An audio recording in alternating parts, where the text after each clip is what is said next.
Seigneur.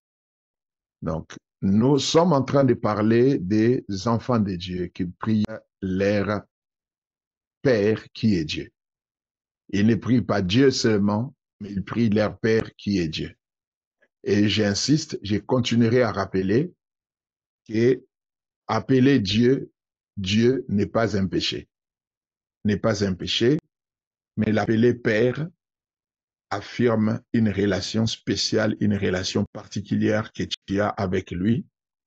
Et ça t'accorde intérieurement et d'une manière subjective à te sentir plus proche de Dieu et deuxièmement à te sentir réellement qualifié pour sa grâce, pour ses bénédictions parce que tu es son enfant. Parce que tu es son enfant, tu es de sa maison et ça te donne une certaine, c'est pas vraiment un droit, mais quelque part tu es rassuré que ce que je demande m'est accordé parce que je ne demande pas à un patron, je demande à mon Père. Des fois, il faut se poser des questions. Pourquoi est-ce que nous faisons des cadeaux à nos enfants? Des fois, pourquoi est-ce que nous donnons des choses à nos enfants? Est-ce que c'est parce que c'est un droit pour eux? Ou c'est seulement parce que c'est un devoir pour moi? Ou c'est autre chose? Moi, je pense que la relation père-fils, donner des choses à ses enfants, dépasse, ne relève pas du devoir, ne relève pas aussi du droit de l'enfant. Ça relève simplement de l'amour. Ça relève de l'amour. Et là où il y a l'amour, il n'y a pas de devoir. Il n'y a pas de droit.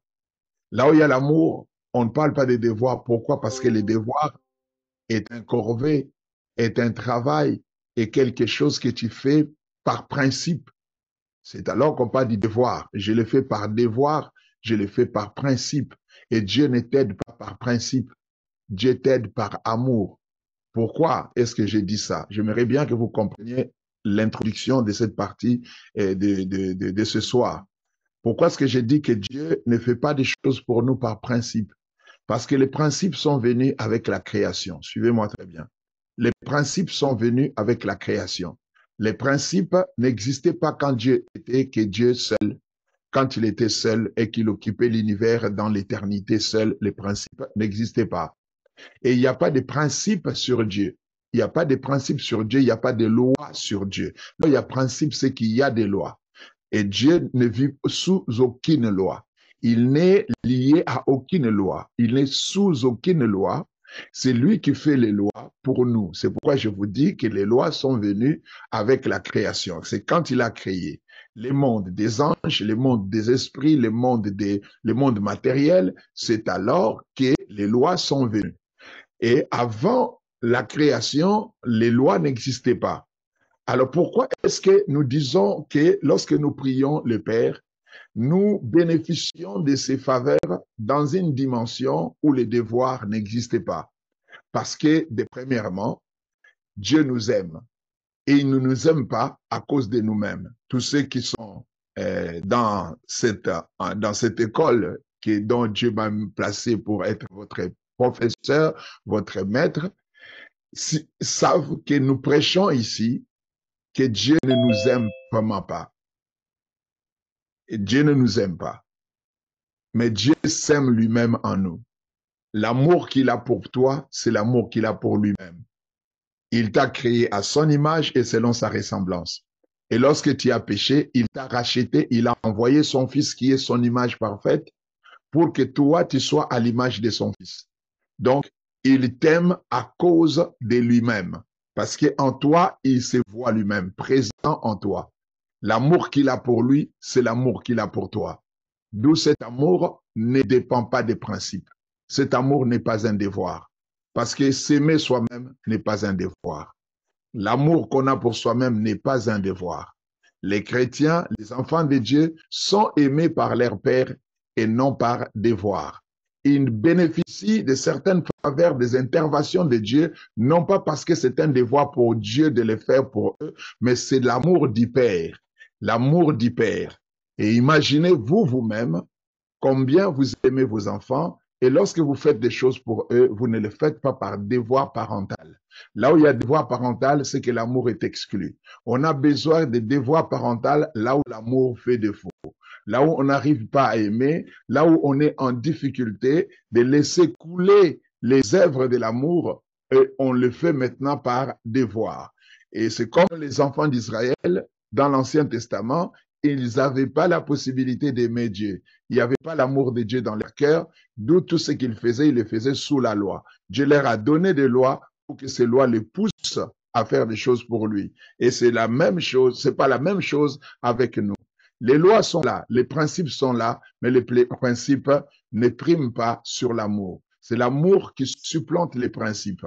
Et lorsqu'on marche dans l'amour, on fait automatiquement les principes. Donc, on n'a pas besoin des principes pour faire des choses. On n'a que besoin de l'amour pour faire les choses qui correspondent aux principes qui existent déjà. Donc, Dieu ne te bénit pas par devoir. Il ne te bénit pas par principe. Dieu te bénit parce qu'il t'aime. Et il t'aime comment? Pourquoi est-ce que quand il te bénit, ce n'est pas un devoir?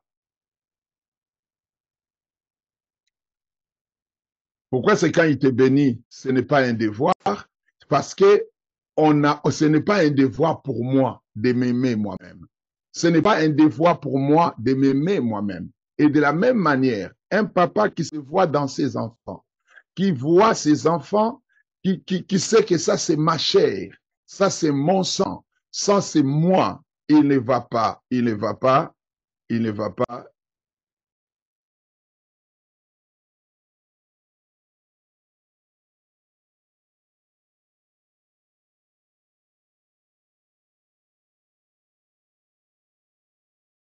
OK. Donc, c'est pour cela que je dis que nous le faisons, Dieu nous aime, il nous fait du bien, il nous bénit, et tout ça parce que simplement, il le fait naturellement. Et ce qui se fait naturellement ne se fait pas par devoir, ne se fait pas par principe. Et d'où je demande à chacun de nous de laisser cet enseignement s'imprimer dans son cœur, de laisser cet enseignement ancré dans ton âme, que ça soit là à l'intérieur de ton cœur. Un jour, peut-être que nous ne serons plus là. Un jour, peut-être que nous ne serons plus en train de continuer à prier ou à prêcher ici. Mais que cette parole, cet enseignement que tu reçois reste comme des colonnes dans ta foi, dans ta spiritualité, que tu comprends que Dieu est mon Père. Lorsque tu pries Dieu en tant que Dieu, tu le pries par principe. Tu comptes sur les principes, tu comptes sur les lois, tu comptes sur les devoirs. Mais lorsque tu les pries en tant que Père, tu comptes que sur l'amour, pas autre chose. Tu sais qu'il t'aime et il va faire des choses pour toi. Et lorsque nous avons la foi fondée sur l'amour de Dieu, nous avons une foi infaillible.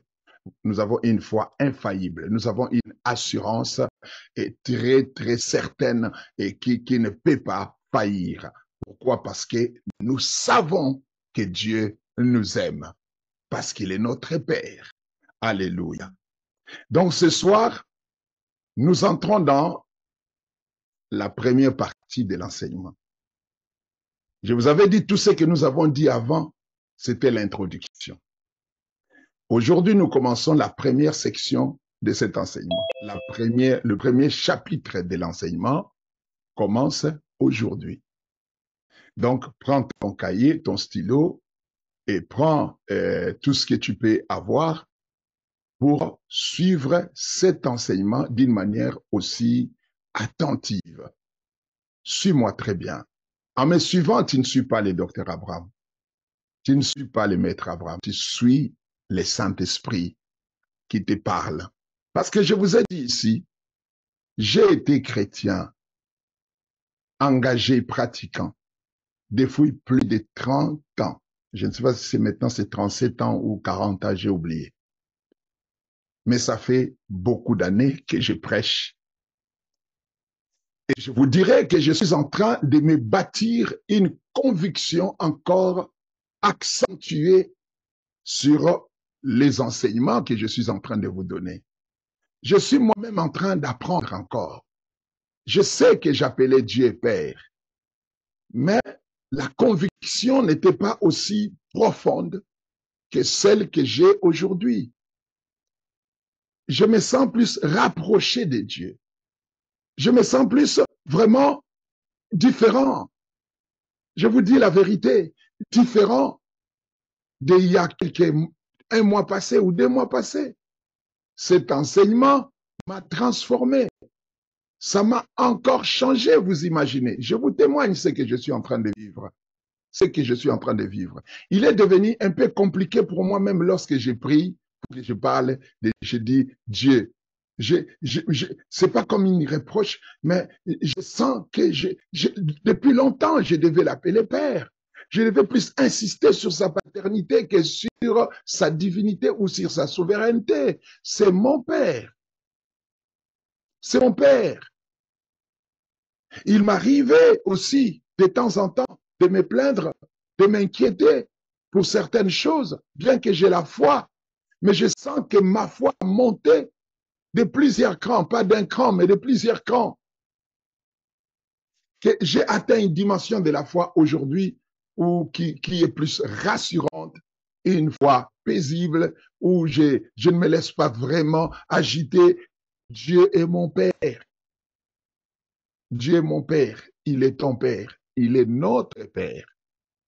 Et tu dois laisser ça comme ça. Et je vous ai dit ici, Jésus-Christ est venu sur la terre pour ça, pour créer une famille. Jésus est venu sur la terre pour créer une famille. Ah, Dieu a tant aimé le monde qu'il a donné son Fils. Celui qui est venu nous sauver n'était pas un serviteur dans la maison de Dieu. C'est un membre de la famille divine qui est venu nous sauver pour nous amener, non pas dans la parcelle de Dieu pour être ses esclaves, mais pour nous amener dans la maison de Dieu en tant que ses enfants. Il nous transforme, il nous donne l'identité de fils pour nous donner accès auprès du Père, que nous restions ses enfants. C'est pourquoi il a dit, je suis le chemin, la vérité et la vie. Nul ne vient au Père. Il n'a pas dit, nul ne vient vers mon Père. Nul ne vient au Père. Quand il dit, nul ne vient au Père, il est en train de nous dire que vous avez un Père. Et je vous conduis vers le Père. Je vous conduis au Père. C'est ce que Jésus était en train de dire. Il a dit, il vous est avantagé que je m'en aille. Si je ne m'en vais pas, le consolateur ne viendra pas. Je m'en aille où? Il a dit à tous ceux qui croiront en mon nom, ils feront les œuvres que je vais et ils en feront de plus grandes. Pourquoi? Car je vais au Père. Je vais au Père. Vous présentez au Père. Vous parlez de vous à votre Père. Et parce qu'il est mon Père et votre Père, vous allez faire les œuvres que j'ai faites en tant que fils et vous allez en faire de plus grandes parce que vous êtes des fils. Je suis en train de vous dire ici, cette plateforme, peut-être que vous, pour certaines personnes, ils entrent, ils prient, ils voient comme s'ils sont en train seulement de passer leur temps. Si vous apprenez vraiment ce que Dieu nous apprend ici, vous serez un chrétien différent. Vous serez un chrétien différent. Un chrétien, un croyant différent. Avec une grâce, vivant la grâce de Dieu d'une manière particulière. C'est pour cela que je vous exhorte à garder ce que vous êtes en train d'écouter, qui est une grande bénédiction pour vous, pour moi, pour tous ceux qui sont avec nous ici. Dieu est en train de nous bénir abondamment à travers ces messages. Nous commençons aujourd'hui la première partie, donc la première section, le premier chapitre. Tout ce que nous avons dit avant, c'était l'introduction. Mais l'introduction vous a déjà bien béni. L'introduction vous a déjà fait du bien. Alléluia. Et maintenant, je sais que les chapitres, les parties, maintenant, le corps du message va vous faire asseoir dans le message. Aujourd'hui, nous parlons dans cette partie, la première partie, Dieu le Père créateur. Dieu le Père créateur. Nous allons parler de ça. La première partie de cette section parle de la paternité de Dieu dans la création. La paternité de Dieu dans la création. Pour comprendre la position du Fils et ce dont tu bénéficies en tant qu'enfant de Dieu et comment est grand cette position de Père, de Dieu ton Père, tu dois commencer par comprendre quelque chose. Dieu comme Père de toute la création visible et invisible. Dieu comme Père de toute la création invisible et invisible, n'oubliez pas qu'ici, nous sommes en train de parler du Père en tant que source. Dieu comme étant les Abba de toute la création visible et invisible. Dieu attend que la source, attend que source de toute la création visible et invisible. Visible, c'est tout ce que nous voyons, tout ce que nous sentons. Invisible, c'est ce que nous ne voyons pas.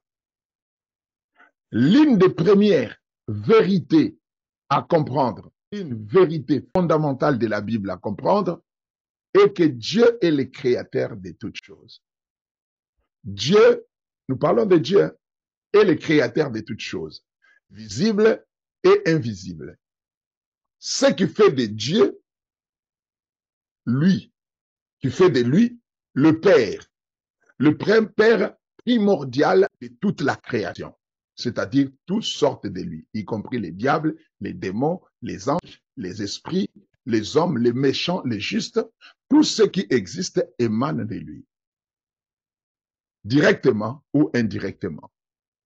Et cette réalité est proclamée dans les credos chrétiens.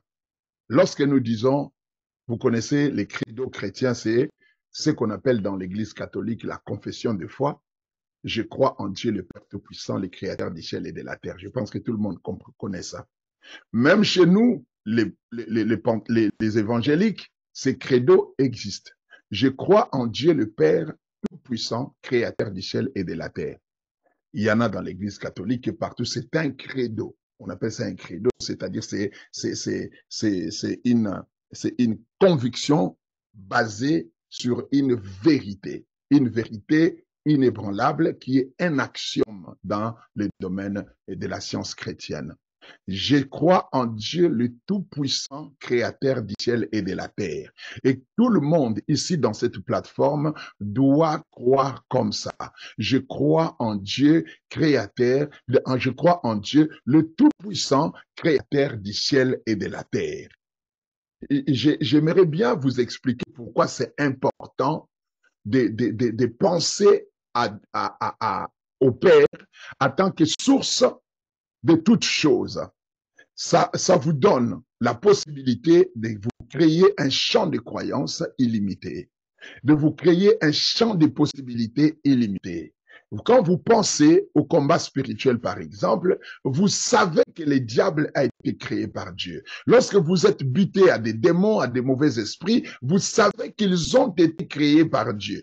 Hein? S'ils ont été créés par Dieu, c'est que Dieu a toujours la prédominance, les règnes, l'autorité, la souveraineté sur eux, même s'ils sont devenus des rebelles, ils sont le produit de Dieu, le produit de ton Père.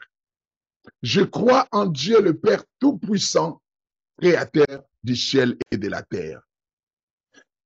En cela, nous devons comprendre que ce titre de Père, en rapport avec la création, ne concerne pas uniquement les êtres humains, comme je viens de le dire, mais englobe ensemble également toutes les créatures spirituelles, toutes les créatures matérielles, créatures vivantes et créatures inertes. Dans l'Écriture, il est clairement affirmé, il est clairement enseigné, il est clairement déclaré que la création entière dépend de la volonté et du pouvoir créateur de Dieu. C'est affirmé dans la Bible que la création tout entière dépend de la volonté et du pouvoir souverain de notre Dieu créateur. Dans le premier chapitre déjà de Genèse, nous lisons au commencement, Dieu créa les cieux et la terre. Les dieux là, nous parlons de Dieu comme tout le monde, mais pour t'amener à comprendre quand tu es son fils, qui tu es et comment c'est un privilège, c'est une grâce. Au commencement, Dieu créa les cieux et la terre. Il créa toutes choses. Cette déclaration englobe tout ce qui existe, des galaxies lointaines aux créatures spirituelles comme les anges, les démons, Satan. Dieu les a tous créés. Dieu est l'origine de tout ce qui est. L'origine de tout ce qui est, directement ou indirectement. L'apôtre Paul souligne cette même vérité dans sa lettre aux Colossiens, lorsque nous lisons dans le livre de Colossiens, chapitre 1, verset 16. Beaucoup de gens savent que j'aime beaucoup ces versets parmi mes versets favoris de la Bible. Il dit, car en lui ont été créées toutes les choses qui sont dans les cieux et sur la terre, le visible et les invisibles, trône, dignité, domination, autorité, tout a été créé par lui et pour lui. Yes, cela montre clairement que Dieu est le Père de toute existence, y compris les réalités invisibles qui dépassent notre perception ou notre capacité ou notre sensibilité. Toutes ces choses ont été créées par Dieu. Parlons un peu de la paternité universelle de Dieu. Cette paternité, c'est une paternité créatrice. Hein? Nous ne parlons pas ici de naître en lui. Nous allons voir ça après. Cette paternité, qui est une paternité créatrice, place Dieu dans une relation unique avec la création. Ça le place dans une position particulière. C'est pourquoi lorsque Jésus enseigne sur la prière, il dit, notre Père qui es aux cieux, que ton nom soit sanctifié. C'est-à-dire que ton nom soit mis à part. La raison, c'est qu'il est la source de toutes choses. Contrairement à une vue complètement déiste, qui suggère que Dieu a simplement initié le processus de création, puis s'en est retiré. La Bible, par contre, présente un Dieu personnel, un Père engagé dans le soin et le maintien de tout ce qu'il a créé. Dieu ne crée pas et laisse. Dieu crée et fait la suivi, prend soin, entretient, veille à ce que les choses se passent comme il les avait créées, se passe de la manière pour laquelle il les avait créées. Lorsque nous lisons Hébreux chapitre 1, verset 3, nous allons trouver qu'il soutient toutes choses par sa parole puissante. C'est-à-dire, il assume sa paternité et la suivi des choses qu'il a créées. Parce qu'il est la source des choses qu'il n'a pas créées par hasard. Pour laisser les choses s'en aller comme ça, évoluer seul, il crée et il fait la suivi. C'est ça notre Père. Alléluia. Hébreux chapitre 1, verset 3, vérifiez ça, déclare que Christ, par la puissance de sa parole, soutient toutes choses. Donc, cette affirmation reflète le fait que Dieu, non seulement a initié la création, mais qu'il la maintient activement en vie. Il maintient la création en vie. Il maintient la création en mouvement. Il maintient, la création en activité. Il maintient la création en harmonie par sa volonté souveraine. Si toutes les choses sont en place, le soleil, la lune, les étoiles, chaque chose fonctionne bien, très cher bien-aimé, c'est parce que la main du Créateur, notre Père, est toujours là. La paternité de Dieu n'est pas simplement une relation d'autorité, comme je l'avais dit, une relation de créature et du Créateur, ou de domination sur la création. C'est une paternité pleine d'amour et de soin. Je vous amène d'abord là. Il a créé le monde et il prend soin du monde. Il fait la suivi de la création. Il soutient tout ce qu'il a créé. Tu es son fils. On va y arriver. Tu es son fils. Lorsque nous lisons le psaume chapitre 145, verset 9, qui dit l'Éternel est bon envers tous. et ses compassions s'étendent sur toutes ses œuvres. Angélique, tu vas lire ce verset. Peut-être les gens vont penser que je suis en train d'inventer les versets ici. Lis un peu ce verset. Psaume 145, verset 9. Je lis le Angélique. nom du Seigneur. Yes. L'Éternel est bon envers tous, et ses compassions s'étendent sur toutes ses œuvres. Ah, Amen. l'Éternel est bon envers tous, et ses compassions s'étendent sur toutes ses œuvres. Toutes ses œuvres. Sur toutes ses œuvres. Qui n'est pas l'œuvre de Dieu dans le monde? Toutes les créatures sont ses œuvres, y compris les diables et les démons. Ce verset souligne que Dieu, en tant que Père, agit avec bienveillance envers toutes les créatures. C'est pour cela que les gens se posent des questions. Pourquoi est-ce que Dieu n'a pas directement tué les diables ou détruit les diables complètement? Ce que les gens ignorent, c'est que le diable est son œuvre aussi. Ce n'est pas que le diable sera sauvé, non. Il ne sera pas sauvé. Mais s'il continue à exister, lui qui a été créé par Dieu, et Dieu soutient ce qu'il a créé, dont il soutient aussi l'existence du diable, ça montre l'incommensurabilité de la magnanimité de Dieu. Comment est-ce qu'il est large? Alléluia. Comment est-ce qu'il est large? Dans Matthieu chapitre 6, verset 26, Jésus révèle cette même bienveillance divine en déclarant « Regardez les oiseaux du ciel. Ils ne sèment et ni ne moissonnent. Ils n'amassent rien dans des greniers. Et votre Père céleste les nourrit. » Il dit « Et votre Père céleste les nourrit. » Les oiseaux qui ne sont pas ses enfants, mais qui sont seulement ses créatures, qui ne sèment et ni ne moissonnent. Ils n'amassent rien dans des greniers. Et votre Père céleste les nourrit.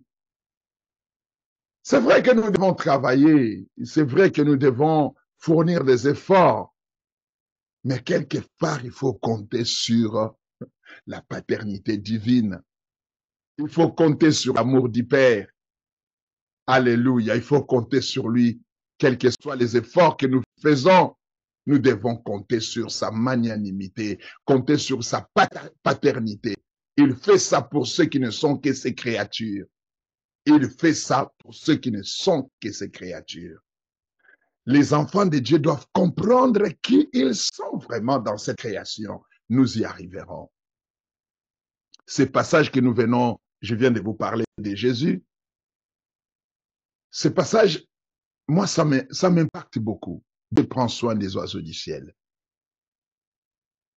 Ces passages illustrent la sollicitude de Dieu envers sa création. Non seulement pour l'humanité, hein, mais pour chaque créature vivante. Sa bonté s'étend sur toutes ses œuvres. Oh my God.